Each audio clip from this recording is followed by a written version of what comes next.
always, if you guys find my content helpful, recommend a friend.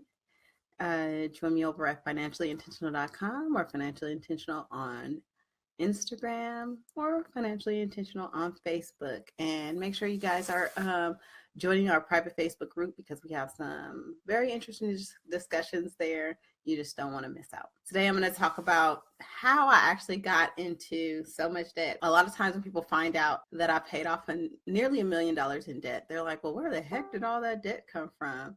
And so I'm going to break it down for you. Let me just start off by saying I live in San Francisco Bay Area, which is very, very expensive if you guys don't know that. And owning a house is equally as expensive. It's like the most expensive real estate in the country right now. I had two houses in California in 2004. I bought my first property. It was a condo in Inglewood. And I had that house from 2004 until 2015 and that's when did I start my journey? Yeah, 2015 is when my daughter was turning 1. And that's when I decided to sell that house. And that's what actually really propelled me down the track to paying off this debt. So I didn't really owe a lot on that house. I owed like $70,000 on that house, but I was able to sell the house for a profit. And that profit I used to pay down some of my first debts. And when I paid down those debts, I wasn't necessarily on the path to debt freedom. I just thought, okay, these are the debts. These are the things that I consider debts. And once these are gone, I can start investing my money. And that's how I'm going to build wealth.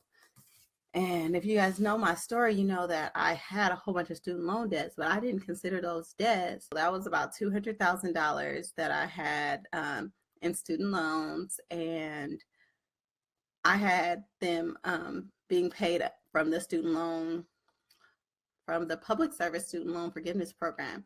And so I assumed that because it was already set up and it was on a 10-year plan that I already had a plan for that. So I didn't consider that debt.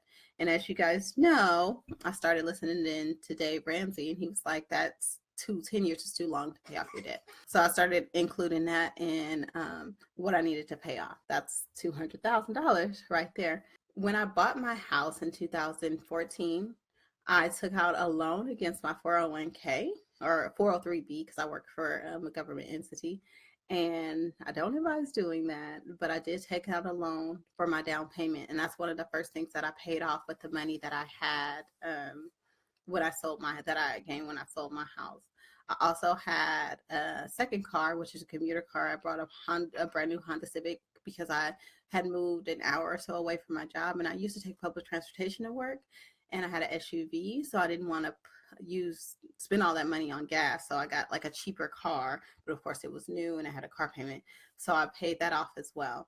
And then I started listening to Dave Ramsey, and then I started listing out all my debt. Kind of started making sense. And so I started listing out all my other debts from smallest to largest. When I got married, I also accumulated some of my husband's debts. Now, his debts were very minimal. He had like some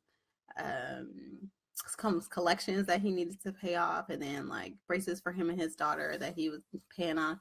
So that is included in my debt because we did pay that together. But the biggest thing that contributed to the $1 million in debt was the fact that I had this house, and this house had been like a big point of contention because I bought this house when I was pregnant. It was the biggest house in the development. And it was essentially for just me and my daughter. Now, I've had family stay with me along the way to help me with my daughter, but essentially I had like a 4,000 square foot house that was way over $500,000, closer to $1 million when I bought it. I lived in that house from 2014 until I sold it at the end of last year in 2017. It took me a long time to actually sell the house because I was going back and forth. It was a nice house. I built it for a Bay Area real estate. It actually was not that bad, but it was an hour or 45 minutes outside of like where most of my family lived. I did work out there. I had a lot of friends out there. It was nice living out there, but it was also like a drag being away from my friends and family. So close to the end of the summer 2017, I decided to actually go ahead and sell it. Now, I had planned to sell my house a year before, and I was just going to move to a smaller house in the area because I was like, I just need to downsize. And if I downsize, I'll be able to pay off my debts. And yeah, I miss that house too. But you know what? Actually, I don't miss it as much as I thought I would, because I like having not having a $4,200 mortgage payment. But you know, to each his own. But anyway, I was gonna just sell my house in 2016, but at that time I was going through a divorce and not knowing much about going through a divorce, because who knows really about going through a divorce unless you went through it. I was going to have to, because I was technically still married, my ex-husband would have had to sign off on that. So that process halted, and then I just waited until I got divorced. And still, even at that point, I really wasn't at that point I really wasn't tripping off of selling my house. But I got like a bug to move back closer to home. I knew that selling my house, I was kind of at the end of paying off my debt. I did have a goal of paying off my debt initially by my 36th birthday, but I kind of got a wrench thrown in my plans by the IRS because for 2016, because I was going through my divorce and my filing status changed, I actually had to pay $30,000 out of pocket.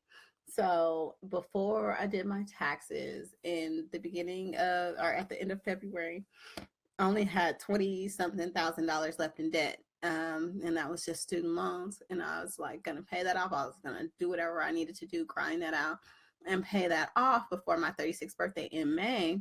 And then in March, I got the big surprise that I owed $30,000 in taxes. And then in April, as I was going through my divorce proceedings, then I had to pay another $15,000 back towards the settlement for my divorce.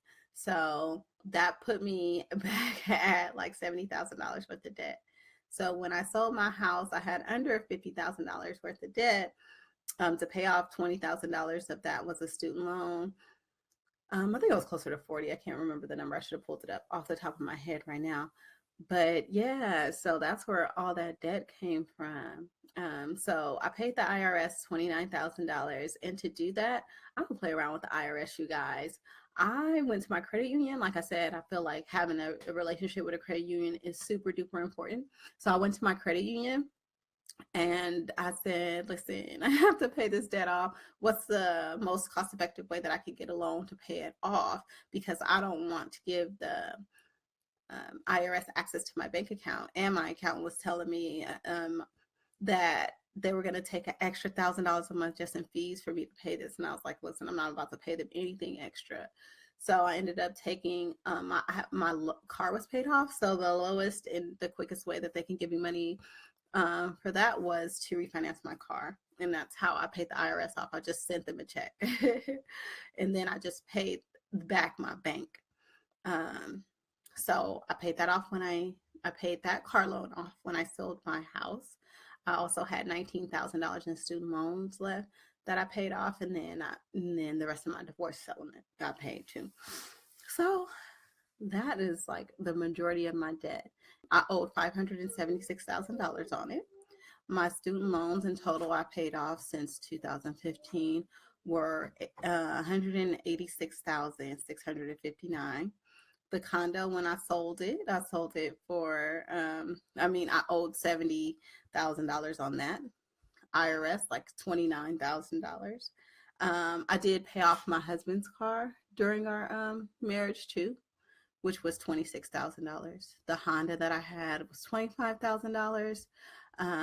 Now I'm closer to $1 million because I paid on my current car. I've already paid down almost 22. Well, no, now I paid $29,000. I need to add that up. Like almost $30,000. The loan I took out again to put a down payment on my house, that was $21,000 for my husband's collection. My ex-husband's collections, that was $3,000 for braces for him and his daughter. That was $1,500. So all of that is damn near $1 million. Actually, it is now $1 million with my new car included. So that's how somebody gets $1 million in debt. So if you guys were wondering where all that debt came from, I mean, it's a lot. And it's not even like I was like really, really tricking off on stuff. It was my house, it was my car.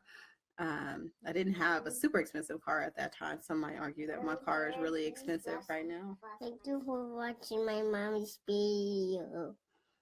So we appreciate you all. We appreciate you all. Okay. So you guys, make sure you guys are subscribed to financiallyintentional.com to get on my mailing list. Make sure you guys follow me on Facebook and are in the Facebook group because we talk about some awesome things in there. And also make sure if this is information is helpful to you that you recommend it to a friend. Thank you so much for checking me out. I know you just are here for the baby, but thanks for enduring me. Again, thank you and say good night. Good night. Blow kisses.